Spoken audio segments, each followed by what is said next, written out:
Boa tarde, sejam bem-vindos à nossa aula de história de hoje. Pessoal, eu vou dar andamento no conteúdo do capítulo 3 da apostila 2, o Brasil Rural. Mas esse conteúdo é muito extenso, então eu vou dividi-los em partes. Bom, vamos lá. Vamos recordar um pouquinho das nossas aulas anteriores, onde eu expliquei que antes mesmo do descobrimento do Brasil em 1500, os povos nativos que aqui habitavam nossas terras, eles foram batizados pelos portugueses de índios porque eles acreditavam que tinham chegado até as Índias. Ok, até aí eu espero que vocês tenham se recordado. Hoje eu vou falar com vocês sobre essa ocupação de terras pelos portugueses, tá? Vamos lá, pessoal. Os índios, além das tradições deles, tinha duas coisas que eles valorizavam demais: o uso não predatório das terras e o respeito à natureza, tá? E com o passar do descobrimento, nós vamos ver como essas mudanças mudaram as terras, a forma como ela passou a ser explorada, tá? A terra que até então pertenciam aos índios. Beleza. Bom, gente, verdade seja dita que antes do descobrimento, após o descobrimento, pouco foi feito no Brasil, né? Houve um certo descaso com essa terra descoberta. Portugal, ela visava muito mais o comércio oriental com as Índias do que se arriscar em terras brasileiras. Para eles, era muito mais importante fazer esse comércio do que se arriscar numa terra desconhecida como o Brasil. Então, as 3 primeiras décadas foram marcadas por um certo abandono. É assim, bom, na minha cabeça, eles vieram, marcaram o território e se foram, sabe? É mais ou menos isso. Então, essa fase foi marcada por um certo descaso dos portugueses. Eles apenas fizeram a descoberta, né? Que nós já discutimos isso anteriormente, né? Essa terra, na verdade, são dos índios. Eles fizeram a descoberta e partiram para a Índia, partiram para Portugal.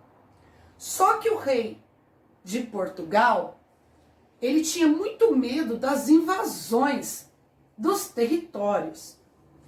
E por precaução, em 1501 aconteceu a primeira expedição exploratória. O que o rei fez? Ele enviou seus fiéis conselheiros, as pessoas do nobre, da nobreza, do alto escalão de confiança dele, para vir até o Brasil e explorar as riquezas do litoral. Bom, existiram 2 expedições exploratórias, uma em 1501 e outra em 1503, tá? Enfim, nesse período foi descoberta uma grande riqueza, o pau-brasil. Eles viram naquela madeira uma enorme oportunidade, uma grande riqueza. Não só era extraído a madeira, como um corante vermelho que tinha na árvore e servia para tingimento de tecidos. Enfim, vamos para o nosso segundo tópico, a mão de obra indígena. É aqui, ó, que surge um tipo de escravidão. Por quê? Porque os índios também foram escravizados. Na verdade, pessoal, os índios foram os primeiros escravos do Brasil, das nossas terras, tá? Mas no começo foi tipo assim, penso eu, uma enganação. Os portugueses trocavam com os indígenas o trabalho na exploração do pau-brasil por pequenos objetos, espelhos, facas, machadinhas, objetos de pequeno valor. Então eles eram tapeados, né? Eles trabalhavam e era como se fosse o escambo. Mais para frente eu vou explicar para vocês sobre isso. Era uma troca de mercadoria. Era uma troca. O índio fazia o trabalho e o português dava um objeto de pouco valor para ele. Só que esse trabalho passou a se intensificar, tá? Os índios foram forçados a trabalhar porque a exploração do pau-brasil se intensificou. E com isso os índios passaram a trabalhar sem recompensa alguma, tá? Muitos fugiram, se deslocaram para o interior para não ter que passar por por esse tipo de escravidão. Ótimo. Então vamos lá. Com o efetivo início da colonização, os índios foram os primeiros escravos. Eu gostaria de falar com vocês sobre transformando as paisagens, tá? Depois de passar 3 décadas, né, pessoal, o rei de Portugal, com medo de invasão estrangeira, achou por bem fazer a colonização portuguesa no Brasil. Só lembrando, tá, pessoal? O Brasil era colônia de Portugal. O que isso significa? E foi, tá, pessoal, por 300 anos. Ele era um território de Portugal. Portugal ficava lá, ó. O rei de Portugal estava em Portugal, só mandando gente dele para o Brasil para explorar a nossa terra, para fazer a colonização dos povos. E com isso surgiram as primeiras vilas, as primeiras cidades, enfim. A primeira instalação da capital, que foi em Salvador, chamado de São Salvador, tá, pessoal? Porém, vamos lá, mais para frente, vamos pular, vamos dar um salto na história. Em 1532, o rei de Portugal decidiu criar o sistema das capitanias hereditárias, tá? O que eram as capitanias hereditárias? As capitanias hereditárias eram grandes lotes. O Brasil foi dividido em 15 lotes, na verdade, tá, pessoal?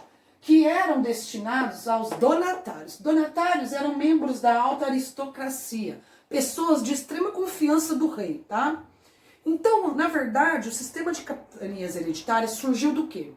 O rei não tinha dinheiro para empregar na colonização do território brasileiro.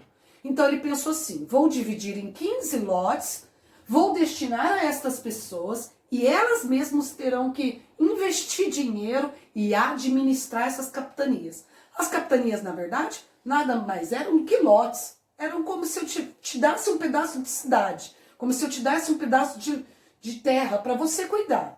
Então, beleza. Só que você ia ter que empregar o seu dinheiro. Ótimo. Então, ele criou o sistema de capitanias hereditárias, porque desta maneira o donatário teria que investir dinheiro e garantir a colonização portuguesa em terras brasileiras. Ótimo. Cadê minha outra parte? Por quê? Porque ele não tinha recurso financeiro para investir. Então essa foi uma saída. Só que durante esse período, houve muitas falhas, tá? No sistema de capitania. Muitas delas o plano foi por água abaixo, tá? Os donatários, eles tinham o direito de nomear pessoas, cobrar tributos, criar vilas, só que chegou uma hora que o dinheiro faltou para eles também, tá? Apenas 2 capitanias, pessoal, deram certo, que é a de Pernambuco e a de São Vicente, tá ok? Mas as capitanias hereditárias foram muito importantes para 2 marcos, pessoal. Para impedir os ataques dos estrangeiros e para a colonização portuguesa, que de modo geral acabou atingindo o interior do Brasil, não só o litoral. Porque após o descobrimento, o litoral foi a parte que eles mais tomaram. Eles adentraram para o interior, tá bom?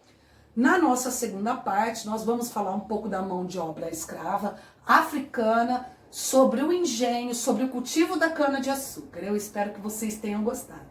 Um abraço.